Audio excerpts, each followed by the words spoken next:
ഒരു സദസ്സ് പ്രതീക്ഷിക്കുന്ന ഒരു നേതാവിൻ്റെ പ്രസംഗം, അല്ലെങ്കിൽ ഒരു പണ്ഡിതൻ്റെ പ്രസംഗം, അല്ലെങ്കിൽ ഒരു പ്രഭാഷകൻ്റെ പ്രസംഗം വരാനിരിക്കുമ്പോൾ അതിൻ്റെ മുമ്പിൽ പറയുന്ന സ്വാഗതമോ അല്ലെങ്കിൽ ഉദ്ഘാടന പ്രസംഗമോ അധ്യക്ഷ പ്രസംഗമോ ഒന്നും അധികം നീട്ടാൻ പാടില്ല. അത് തീർച്ചയായിട്ടും മുഴുവനായി ഉൾക്കൊണ്ടുകൊണ്ട് വേഗം തീർത്താൽ അതാണ് നല്ലത്. ആകയാൽ പ്രിയപ്പെട്ടവരെ, അൽഹംദുലില്ലാഹ് 100 കണക്കിന് യതീം മക്കൾക്ക് എല്ലാവിധ സൗകര്യങ്ങളും ചെയ്തു കൊടുക്കുന്ന ഈ സ്ഥാപനം നമ്മുടെ യതീംഖാനകളുടെ കൂട്ടത്തിൽ ശ്രദ്ധേയമായ സേവനം കാഴ്ചവെക്കുന്ന ഒരു സ്ഥാപനമാണ്. പ്രിയപ്പെട്ടവരെ, യതീം മക്കളെ വളർത്തുക എന്നതിൻ്റെ പ്രാധാന്യം ഇനി ഞാൻ നിങ്ങളോട് പറഞ്ഞു തരേണ്ട ആവശ്യമില്ലല്ലോ. എന്നാൽ സംഭവം പറയുകയാണ്. ഇന്ന് സ്ഥാപനങ്ങൾ നടത്തുന്നവർ, അതുപോലെ തന്നെ പൊതു കാര്യ മേഖലയിൽ ഇടപെടുന്നവർ, ഇത്തരം ആളുകളിലൊക്കെ നല്ല ഉദ്ദേശശുദ്ധിയും നിഷ്കളങ്കമായ പ്രവർത്തനവും ഭൗതിക താല്പര്യങ്ങളൊന്നും തന്നെ ഇല്ലാത്തവരുടെയുമൊക്കെ എണ്ണം വളരെ കുറഞ്ഞു വരികയാണ്. ഓരോ മേഖലയിലും പ്രവർത്തിക്കുന്നവർ, അത് ദീനിൻ്റെ മേഖലയിൽ പ്രവർത്തിക്കുന്നവർ വരെ പലർക്കും സ്വാർത്ഥ താല്പര്യങ്ങൾ അവരുടെ ഈ പ്രവർത്തനങ്ങളുടെ പിന്നിലുണ്ട് എന്ന് പിന്നീട് നമ്മളൊക്കെ മീഡിയകളിലൂടെയോ മറ്റോ അറിയുമ്പോൾ ഞെട്ടിപ്പോവുകയാണ്.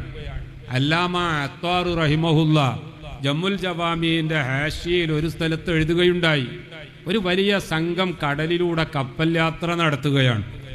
ആ കപ്പൽ യാത്ര നടത്തുമ്പോൾ കാറ്റിലും കോളിലും പെട്ട് അവർക്ക് പലപ്പോഴും ദിശ തെറ്റി അവർ കരുതിയിരുന്നതിനേക്കാളും കൂടുതൽ ദിവസം കടലിൽ യാത്ര ചെയ്യേണ്ടി വന്നതിനാൽ അവർ കരുതിയിരുന്ന ഭക്ഷണശേഖരങ്ങളൊക്കെ തീരാൻ തുടങ്ങി.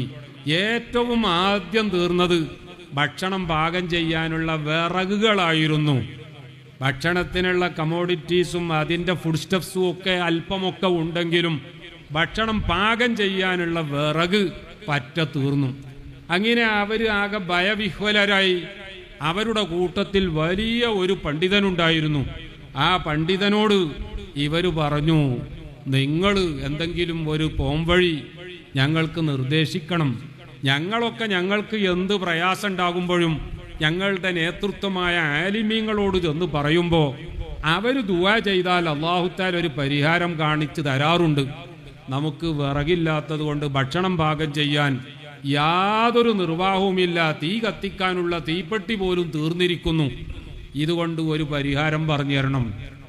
ആ ആലിമു ഉടനെ തന്നെ പറയുകയുണ്ടായി, എനിക്ക് നിങ്ങളോട് ചോദിക്കാനുള്ളത്, ഈ യാത്രക്കാർക്കിടയിൽ ആരെങ്കിലും യതീം മക്കളുടെ കാര്യം ഉത്തരവാദിത്തം ഏറ്റെടുത്തവരുണ്ടോ? അവർ പറഞ്ഞു, ഞങ്ങളെ കൂട്ടത്തിൽ 4-5 പേര് യതീം മക്കളുടെ കാര്യങ്ങൾ നോക്കുന്നവരുണ്ട്. അവർ 4 ആളെയും ഈ പണ്ഡിതൻ തൻ്റെ അടുത്തേക്ക് കൊണ്ടുവരാൻ പറഞ്ഞു. അവർ 4 ആളും വന്നു. അവരോട് എല്ലാവരോടും പറഞ്ഞു, നമ്മൾ അകപ്പെട്ട പ്രയാസം എത്രമാത്രമാണെന്ന് നിങ്ങൾക്കറിയാമോ? നമുക്ക് തീയില്ല. അതുകൊണ്ട് ഇപ്പോൾ തീ ഉണ്ടാക്കാനുള്ളൊരു മാർഗം ഞാനിതാ നിങ്ങൾക്ക് പറഞ്ഞു തരാം. നിങ്ങളുടെ കൂട്ടത്തിൽ യതീം മക്കളുടെ സ്വത്ത് അനർഹമായ രീതിയിൽ കഴിക്കുന്നവരാരെങ്കിലും ഉണ്ടോ? ഉണ്ടെങ്കിൽ ഇവിടെ വെച്ച് സത്യം തുറന്നു പറയണം.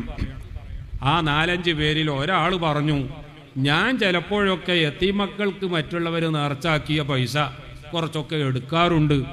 അവർക്ക് ആരെങ്കിലും സമ്മാനമായിട്ടോ നേർച്ചയാക്കിയിട്ടോ മറ്റോ നൽകുന്ന ഭക്ഷണ സാധനങ്ങൾ ആരും അറിയാതെ ഞാൻ കൊണ്ടുപോകാറുണ്ട്.